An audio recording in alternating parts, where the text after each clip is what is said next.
Science के दिन, कौमी यौम साइंस के दिन साइंसी वो फिक्री शऊर पैदा करना, बैत या अहदनामा।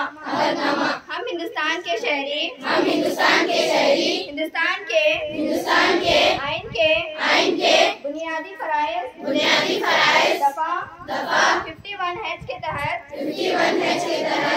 साइंसी वो अक़लियत को पैदा करते हैं और हम बगैर किसी तहक़ीक़ के किसी मंतक़ को कबूल नहीं करेंगे और हम इस तरह से कौमी यौम साइंस के दिन ये अहद करते हैं कि हम हिंदुस्तान के आइन के बुनियादी फर्ज के तहत जहालत और तारीकी को खत्म करेंगे और एक ऐसी जिंदगी बनाएंगे जिससे मुआशरे में हकीकी तकमील हो।